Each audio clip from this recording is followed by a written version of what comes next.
And I think we are live right now. What is going on, everybody? Welcome to the Fight Dialogue. My name is Tim. This is Ask Me Anything number 5, the live Fight Dialogue podcast where you can ask me whatever your little hearts desire. All right. It is Wednesday, the day before Thanksgiving. And I just got done shooting the podcast episode 59 with Mr. Aldrich Warner. I woke his ass up early to do that. And we got some good stuff for you on that. So we did the podcast. We talked about the past UFC fight night card, or not fight night, pay-per-view. Seemed like a fight night. But yeah, we watched that, and then we talked about it. And what do we got going on here? We spoke about the fight night card that's coming up. Curtis Blades, Derek Lewis. So yeah, that'll be up later in the evening for you guys to check out. And doing the live chat now. So yeah, like I said, or like I usually say, at the beginning of these, you guys can ask me anything. That's why it's called Ask Me Anything. Generally, though, we try to keep it to a martial arts setting for this. Ask me anything about martial arts, but you can ask me other stuff too. No big deal. And as the chat fills up, and the questions pile up, I will try to get to everybody's question. I like to answer as many questions as I can, and hopefully everybody's questions. And if you are really dying for me to answer your question, you can support the channel and give a super chat. Super chats are good. I appreciate those. You certainly don't have to do them to get your question answered, though. It's no big deal. It's just if you want to see the channel grow and help it get bigger and better, then definitely super chats are appreciated. So while the chat fills up, I'll kind of ramble on a little bit about some jiu-jitsu training. I haven't been training as much as I usually do. I trained last Saturday, actually. And unfortunately, right after I left jiu-jitsu, I went to work, and my job had a little bit of a COVID scare. Came into contact with somebody that was positive for that, so I could not train after that. I had to go get tested, which kind of sucked. And but yeah, I'm good. Came back negative, thank God. But that had me out of commission for a couple days. I could not train because I had to go get a COVID test. But I guess this is the world that we live in now, where these things happen. And, you know, for the most part, I try to, I always wear my mask when I go out in public. But when you're working and you're an essential worker, which I am, apparently, you are going to run into those problems. So far, so good. I'm still negative on the COVID and can continue training in jiu-jitsu. But it's only been like one day a week. I've only been able to train one day a week, which is frustrating to me because I like to get in at least 2 days a week, and 3. 3 is like my ideal amount of training per week. I like to get 2 classes of jiu-jitsu in, and then like 1 day of kickboxing sparring. And that's like perfect for me because honestly, I think my body's a little fragile. Whenever I try to do more than 3 days of training a week, my body kind of gets a little too beat up. I got neck problems and, all types of other problems. So my body doesn't hold up too well for 4 days a week or more. 3 days a week is perfect because, like, again, like every other day is pretty much how you do it. All right. Mathisha Nethmaka. Hope I pronounced your name right, my friend. He is the first question in the chat. So I will go ahead and answer your question, sir. He asks, how good was BJ Penn in his prime? All right. BJ Penn was an absolute god. He was an absolute god. This guy was crazy, too, because he would fight people of all different shapes and sizes, and he fought legends, too. So to talk about BJ Penn in the Jiu-Jitsu community, if I'm not mistaken, BJ Penn was a student of Ralph Gracie. I know it was a Gracie. I'm not sure which Gracie it was, though. I'm pretty sure it was Ralph Gracie. And I think he got his black belt in like under 5 years. He got it in under 5 years. And that's why his nickname is the Prodigy. It isn't necessarily from his MMA accolades, although he would certainly be deserving of it in that regard. I think it's more so for his jiu-jitsu accolades, because he won world championships in jiu-jitsu at blue and purple belt, if I'm not mistaken. And he was tapping out black belts as a purple belt. So yeah, he was a prodigy back then. He was just a young kid, just tapping everybody on the ground. And then he moved on to MMA, and he wrecked a lot of people. Kyle Uno. I'm pretty sure he beat Renzo Gracie. I'm not sure what organization that took place in, though. That might have been K1. He fought Lyoto Machida in K1.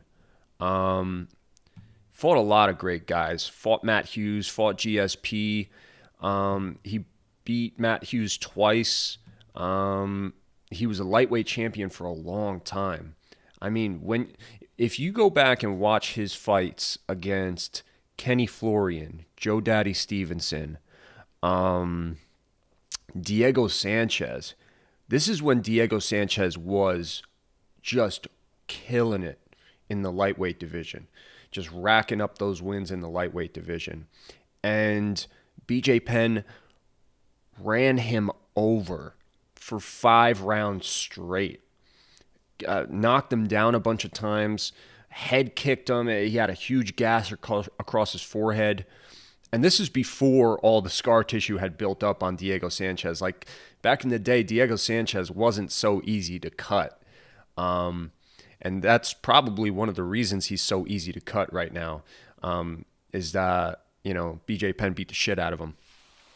So yeah, guys, BJ Penn is a legend. And I know, like, it's sad to see when these guys, they hang on for too long and they fight for too long and they end up just losing and losing and losing.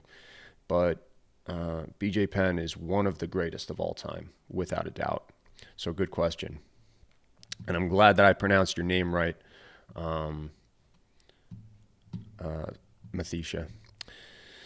Okay, Cass asks, who wins Khabib versus GSP? Khabib, right? Well, this is a question that I get a lot on this, so I'm not going to spend too much time on it because I pretty much get this question every live chat we do. But, yeah, I would actually take GSP for that. GSP is bigger and more well-rounded. He has more tools that he can win with. But I don't think that fight's happening, honestly. I think Khabib is going to stay retired, or he's going to stay retired at least long enough to where GSP will no longer be interested. Because GSP is encroaching on age 40 now, I'm pretty sure. So if Khabib decides to take a 4 or 5 year hiatus from the sport, GSP is going to be a lot older by the time they're even eligible to fight. He may or may not be interested anymore. And I mean, if he decides to fight Khabib when he's that old, then more power to him. In that situation, I don't see GSP winning just because of the age factor. But if they fought right now, yeah, I think GSP would win. Guido Two Tonys. Hi, love the work. What do you think about Khamzat versus Rocky? Khamzat versus Rocky. When you say Rocky, I'm going to assume you mean the fictional boxer played by Sylvester Stallone. It depends. What are they going to fight at? Are they going to engage in a boxing match? Are they going to fight MMA? Because I got Khamzat all day versus Rocky. But if it's a boxing match, I mean, Rocky can take a lot of punishment. I mean, he ate like 400 punches straight without returning fire against Drago. And Drago was like a head taller than him and on steroids. So, yeah, I think he could just walk through Chimaev's punches at that point and just get the knockout. That was an interesting question, though. Aldrich, what's up, my guy? Ferguson versus Oliveira. That's a really tough one. I'm so excited about that fight, though. Ferguson's one of the most exciting fighters at lightweight. And Oliveira, I've always loved watching him fight. Always loved Oliveira, especially being the jiu-jitsu guy that I am. And Oliveira has the record for most submissions in the UFC above everybody else. Think about that. I mean, you got Royce Gracie, who basically won every single fight by submission in the early days when nobody knew how to defend against them. Okay? Think about that. You got all these other guys that have submissions like crazy, like Khabib and whatnot. And Oliveira is far and above all those guys, if I'm not mistaken, especially with his most recent wins. So, and Oliveira has gotten a lot better at striking lately, guys. His Muay Thai is incredible. The only thing I worry about in terms of his striking game is his durability. He's never been the most durable guy. He's always been vulnerable to body shots. Not that he gets knocked out easily, but he gets hurt easily. Like, he gets dropped kind of easily. I don't know if he's ever been knocked out clean, like out cold, but he's been TKO'd quite a few times. So I would give Oliveira the advantage on the ground, slight advantage on the ground, because Tony Ferguson is incredible on the ground as well. But I would give the slight advantage to Ferguson on the feet, because despite how good Oliveira's gotten in the stand-up department, especially offensively, Ferguson should be able to take everything that he has and give it back for 5 rounds straight. So if Oliveira wants to win that fight, he better take it to the ground and utilize his jiu-jitsu. MC asks, hey, mate, I guess you're from either Australia or New Zealand or the British Isles. We don't say mate in America. It's like, it's a very, what's the word? We only use mate when we're talking about like 2 animals on the Discovery Channel about to go do the nasty. But I know it's what you guys say, so it's fine. I know you just mean friend. Just thought I'd throw that out there, though. What home exercises would you recommend for BJJ conditioning? I want to start BJJ and be physically fit when gyms open here. I don't know if you've ever done jiu-jitsu before, or if you're just starting to get into jiu-jitsu, or if you've been in lockdown for quite some time and you're going back to jiu-jitsu. But as the great Marcelo Garcia always says, the best way to get better at jiu-jitsu and get better conditioning for jiu-jitsu is do more jiu-jitsu. And I know if you're in lockdown, that's not a possibility. So what I would say is I would do a lot of calisthenics, honestly. Calisthenics is probably the best way to simulate the things that your muscles are going to do when you do jiu-jitsu. A lot of, what is it called? Like the bands, the elastic bands that you put around like your legs and arms and stuff. That's a good thing to do as well, like resistance training. Because that's that's a good simulator for what your muscles are going to do on the mat. And this is an argument that I have with my wife a lot too, because my wife, she says, well, I want to get in better shape if I'm going to do jujitsu. And I tell her, like, that is how you get in shape, babe. Like, just do jujitsu and you will get in shape. The first classes are going to suck. I mean, they're really going to suck. You're probably going to yak at the end of class. I know when I'm gone from jiu-jitsu for a while and then I come back, immediately just sick all over the place in the bathroom after class, especially if I got like a really good training session in. But it's part of, you're putting your body into shock essentially. But you do that once or twice and you're good and you're back at it. So the best thing for jiu-jitsu is jiu-jitsu. And that's what I got for that. Solomon AD, what are your thoughts about having a good open guard, half guard game in MMA? I've recently been using K control and loving it, but haven't tried it with strikes yet. K control. I'm pretty sure K control is like Z guard, similar to Z guard if I'm not mistaken, as a knee shield type of guard. I'm not too familiar with the term. I don't use it in my gym. So not exactly sure what you're referring to, but when I've heard it used, I'm pretty sure it's referring to some type of knee shield guard. I like it. Z guard, I set up a lot of triangles from there, and it's a great way to create space.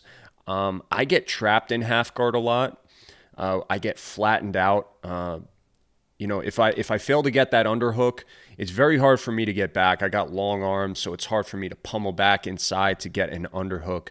So if you can get your knee in there and just utilize a good knee shield and just put pressure on that hip bone of theirs to push them away, it's excellent. And you can set up a lot of stuff from there. You could set up leg locks. You can set up, like I said, triangles. In terms of MMA, though, it's a little bit dangerous to use that knee shield because you're giving them the optimal range to hit you from. You're kind of giving them that middle range where they're not close enough to you to really control you, but they're also not far away enough to be safe from strikes. So if you were to use K control or the knee shield from half guard in MMA, I would be very brief about it and very quick about it because you can be smashed from there with punches. And you're actually forcing them to posture up. When you put your shin on their chest like that and push them away, you're forcing them to posture up in such a way where they're going to generate the most power. And yeah, it seems like you're keeping them at a distance with that knee shield, but especially a guy with long arms or a guy that's just very good with movement, he's going to be able to move around that knee shield and just beat the crap out of you. So be brief about it. If you want a good half guard for MMA, study Damian Maia. The guy made a career out of it. He pulls to half guard and he takes the back or he sweeps. It's just what he does.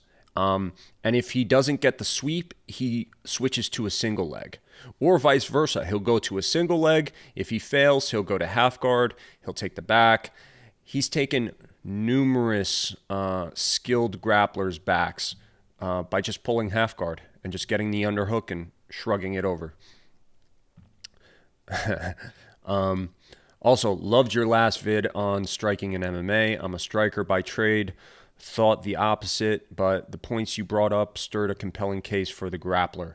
I'm glad, sir. If you guys haven't checked out my most recent video, is striking or is MMA biased towards strikers? I strongly believe that it is, but I am more than willing to discuss that with you guys.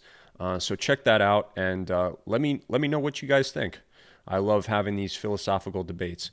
Guido Tutoni says, no, Leon Rocky Edwards. I forgot that was his nickname, and I feel stupid now.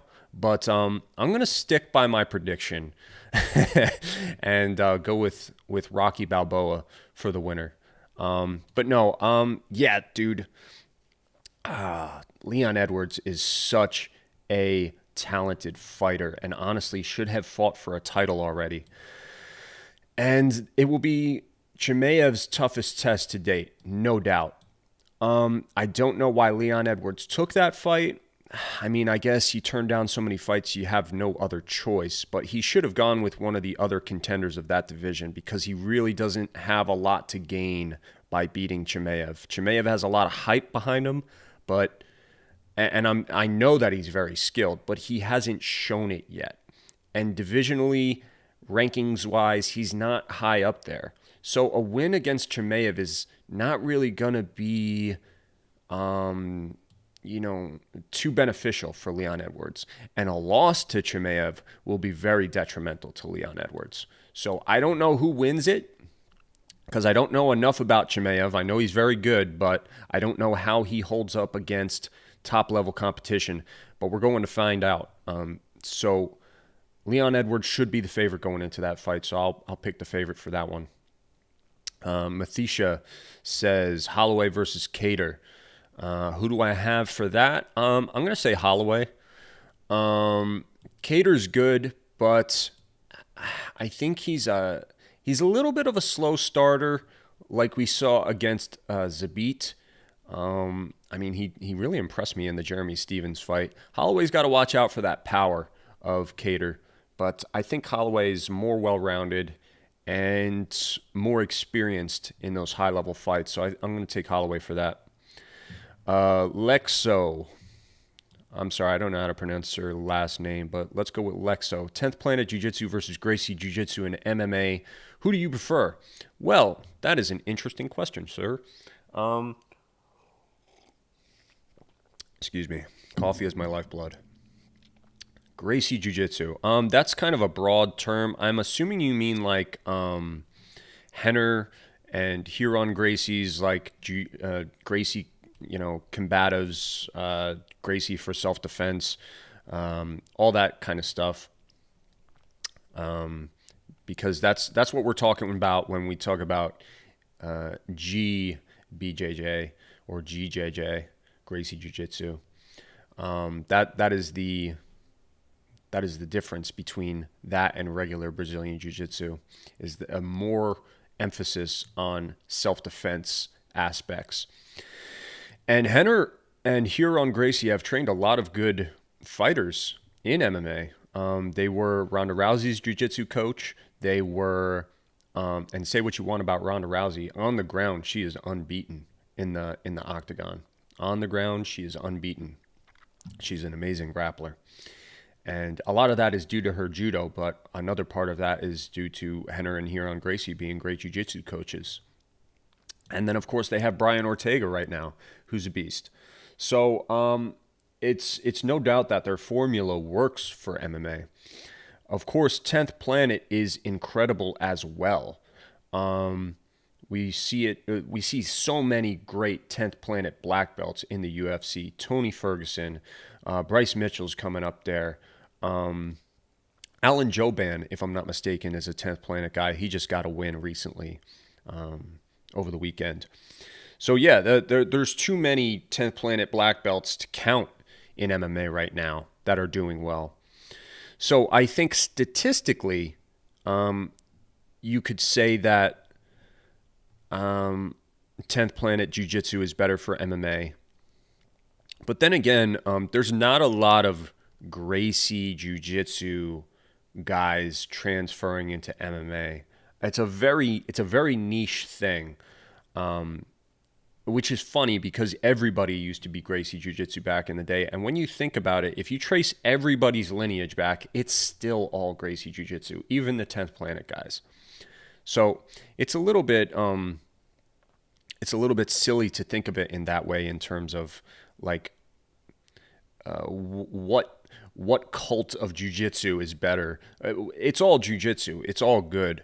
So I don't want to say one's better than the other. But if you're looking at like the 10th Planet style, the rubber guard is very useful for MMA. And if you guys are familiar with my channel, you'll know that I love talking about the omoplata. It's one of my favorite moves. It's so available, guys. It's so available in MMA right now. It's not even funny. Not a lot of people know how to defend it properly. Not a lot of people know how to apply it properly, which is, I think, why we don't see as much success with it. But it's a big component of rubber guard. And I think that we're going to start to see it more. And it's a big component of controlling people from the guard and protecting yourself from the guard. So I'm going to go with 10th Planet on that. But like I said, it's all jiu-jitsu, man. It's all jiu-jitsu. MC says, my apologies, we Europeans talk like that. Yeah, I know. It's all good, mate. Cody Davis says, we also use mate when referring to one's sock counterpart. Yeah, I mean, yeah. So just be careful when you say mate in the States. I know exactly what you're talking about, especially since, like, I mean, I'm like really, really white and of European descent, but I don't know, some other people might look at you funny in the United States when you say mate. MMA Slam Podcast, what is up, my friend? Good to see you again. I'm glad you can make it to the show while you're at work. MMA Slam Podcast, definitely go check his channel out, guys. He's got some excellent breakdowns. He just put one up of Chimaev and Leon Edwards, which was excellent. Very on point, as he always is. But he has a question. He says, talk about your first BJJ experience and why did you start training? Keep up the great work. Happy Thanksgiving. Happy Thanksgiving to you, sir. So yeah, my first jiu-jitsu experience was much like everybody else's. You show up to an MMA gym. I showed up to an MMA gym because I watched UFC, and this was back in 2010. I had been watching UFC. I've been watching MMA since like 2006. Okay, I started watching when Matt Hughes was champion. That's my place marker for myself because I don't remember the exact day, month, year, whatever, but I know Matt Hughes was champion at the time. So I think that was like end of 2005, early 2006, if I'm not mistaken.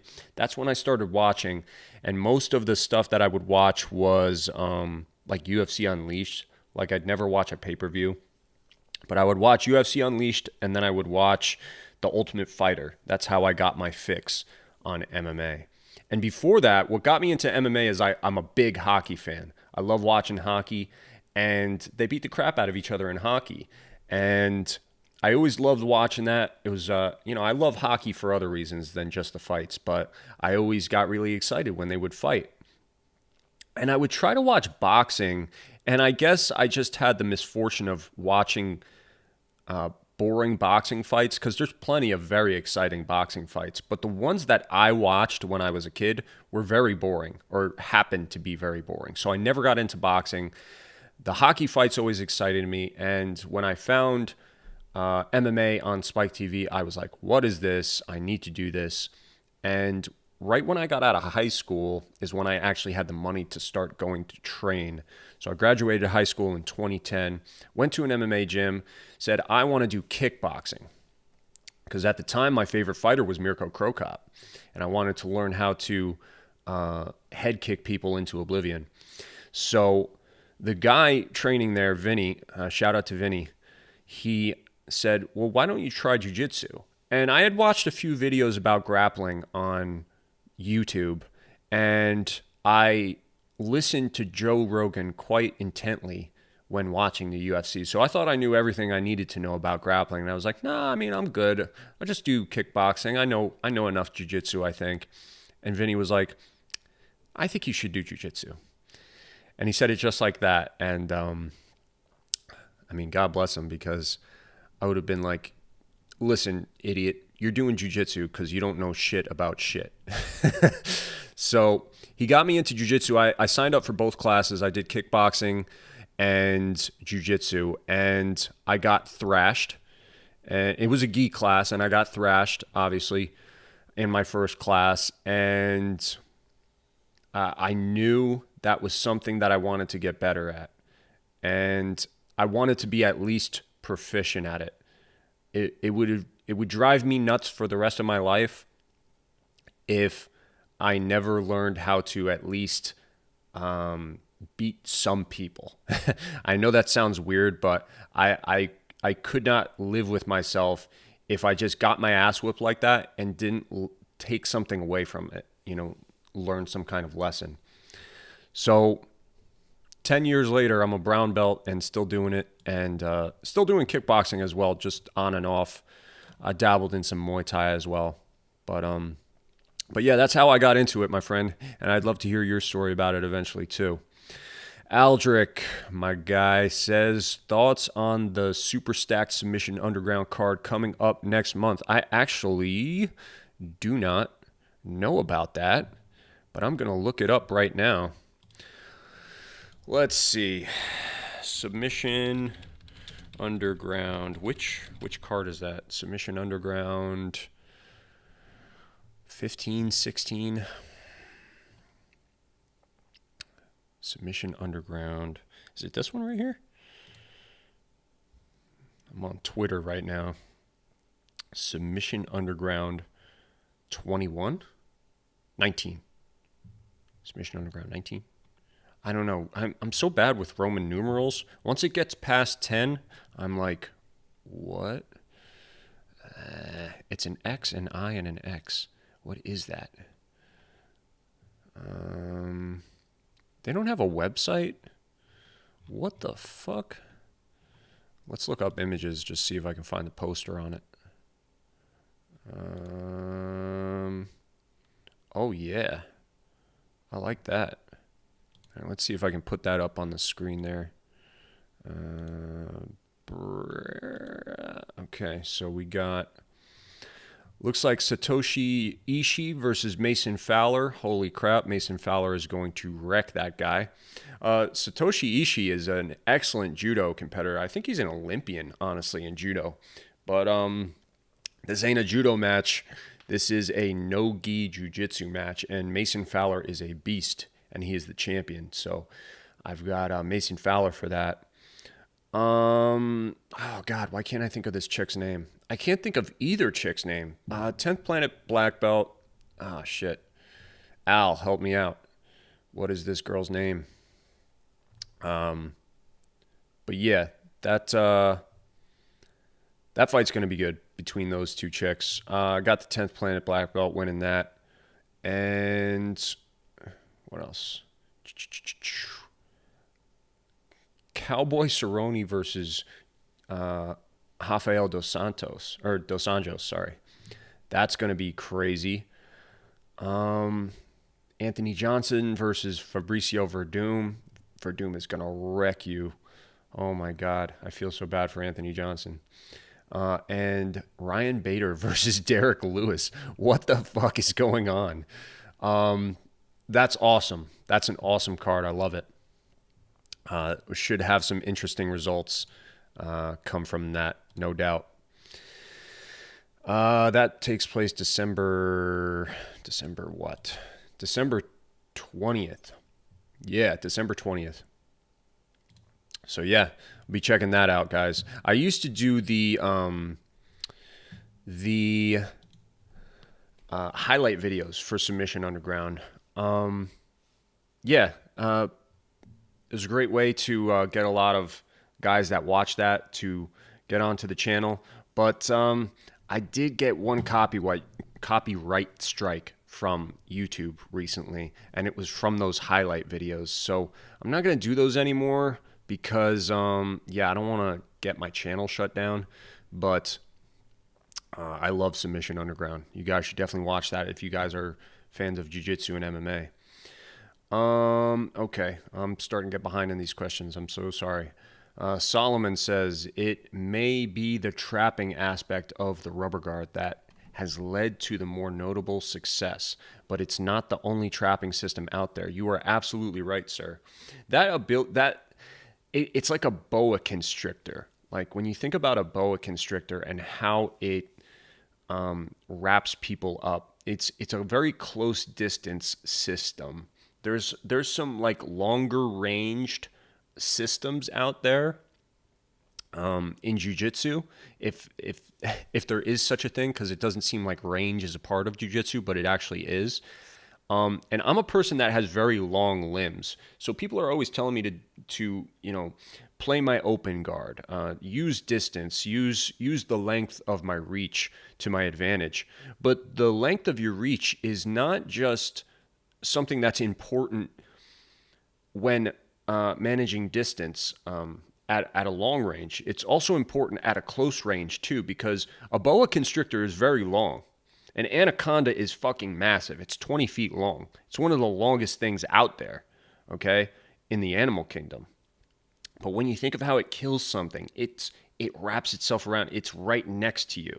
And that's what the rubber guard does. It wraps you up. You cannot move, okay? And there are other systems out there.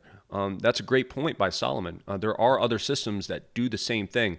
Sean Williams guard. If you guys are a fan of 10th Planet, nobody knows about the Sean Williams guard.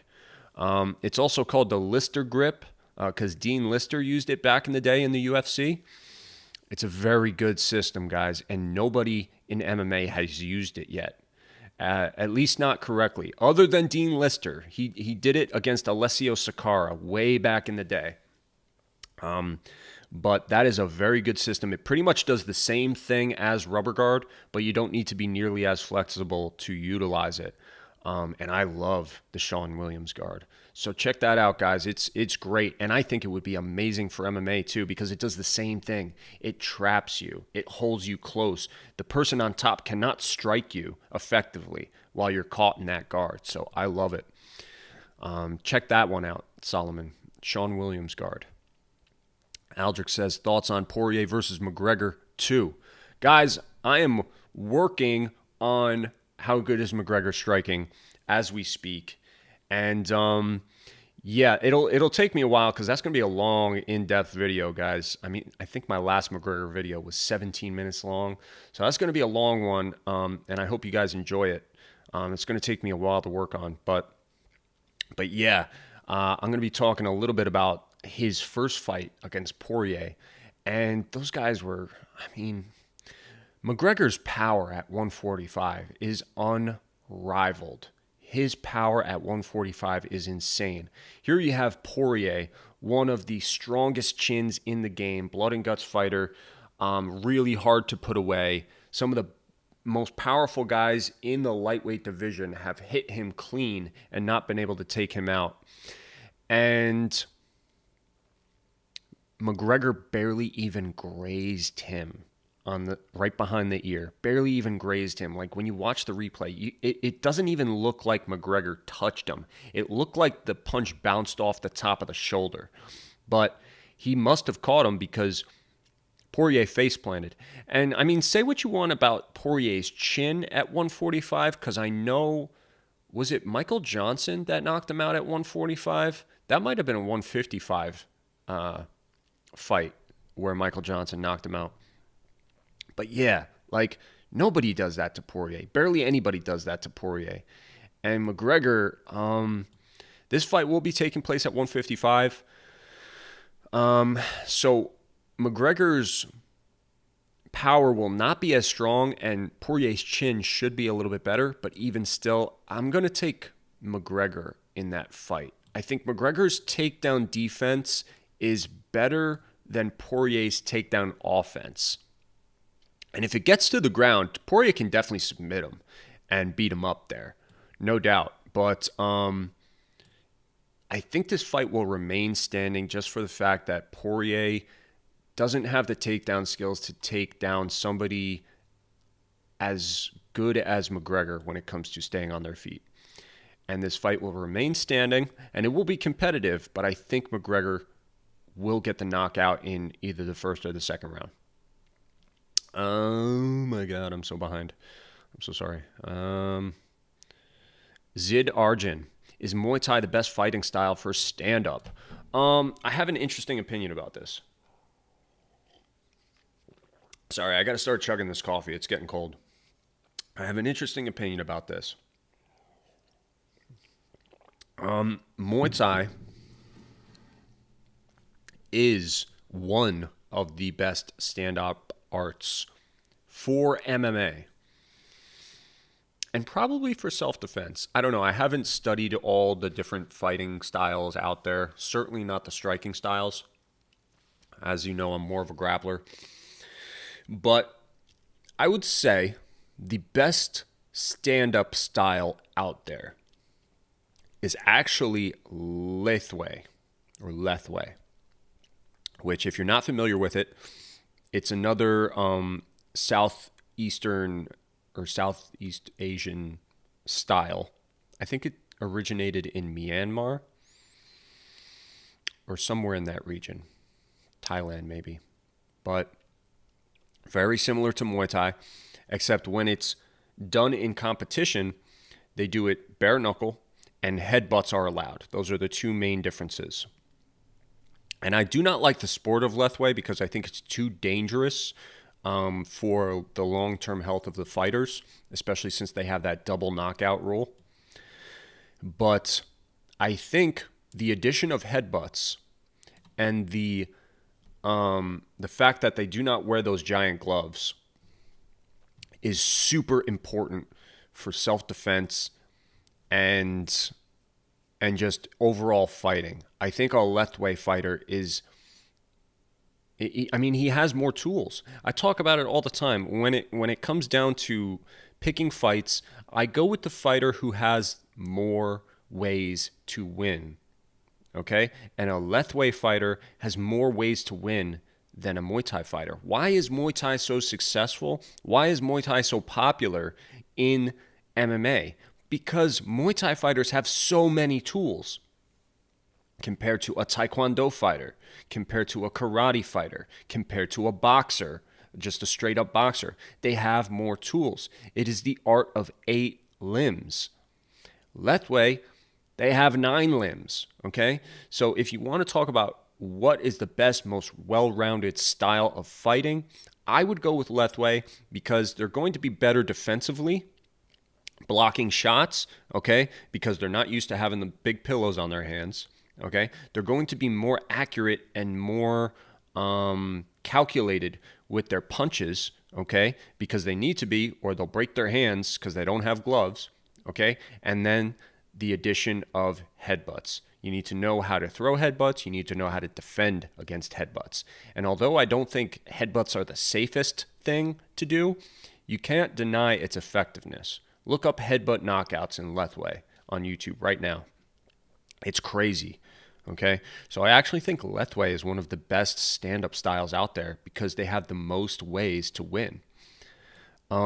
Zid Argent also asks, do you agree with me that most of the big names John Jones beat were natural middleweight fighters and physically were not near the level of John Jones, like Machida, Vitor, Rashad, Chael Sonnen, etc.?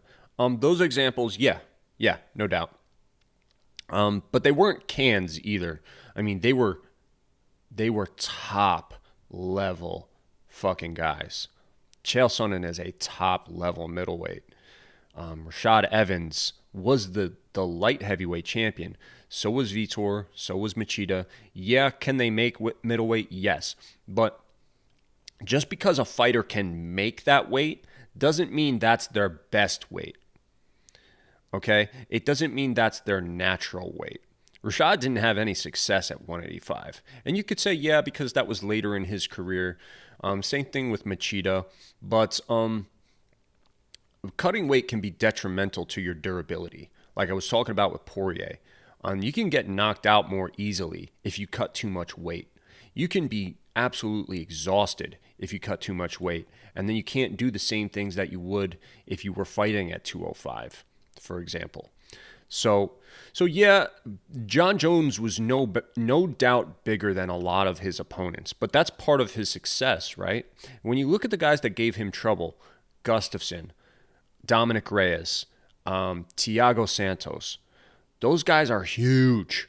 They're fucking huge. And yeah, Thiago Santos made middleweight at one point, but he has the power of a heavyweight. Thiago Santos does. Dominic Reyes is really tall, so Jones couldn't utilize the reach like he does against everybody else. I think he still had a bit of a reach advantage against Reyes, but he didn't have a height advantage like he usually does. Gustafsson, extremely tall guy. It's one of the things that they tried to use to hype up his first fight with Gustafsson, is like, oh, he's never fought a guy this tall before. Most people wrote it off and said, he'll still beat him up. We saw how that first fight went. And there was a lot of factors that went into the result of that fight.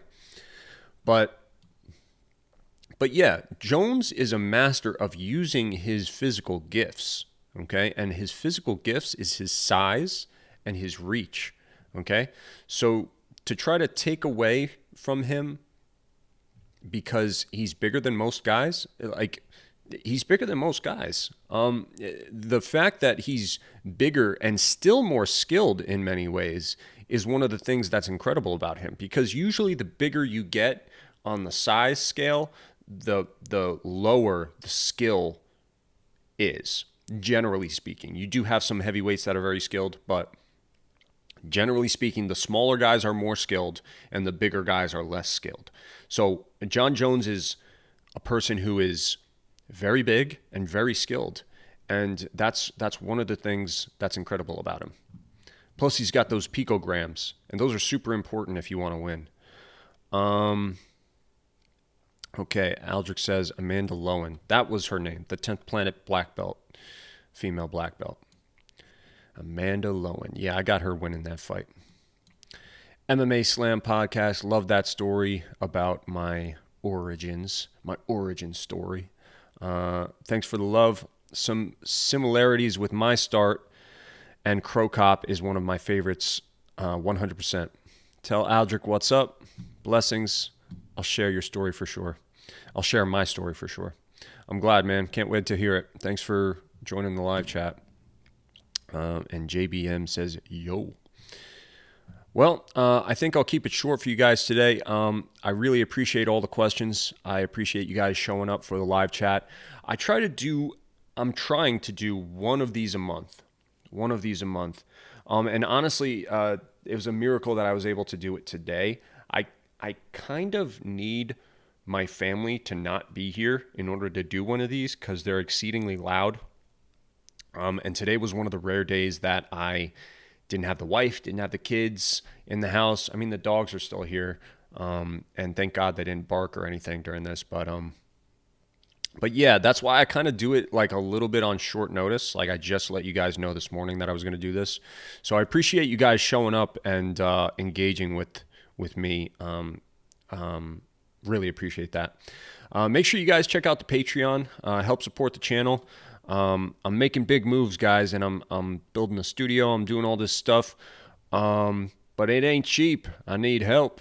So if you guys want better content and more content more often, check out the Patreon. I got some stuff up there for you guys. I got videos of me training, videos of Aldrich training, and then I've got some stuff up there for you guys, some other stuff. So check that out, and check out the merch. We got merch. All the links are in the description. And I hope you guys have a happy Thanksgiving, especially my fellow comrades in the States. And like I said earlier, for those of you in Asia, Africa, Europe, Antarctica, Greenland, have a turkey on me. All right, guys. Thank you so much. Bye-bye.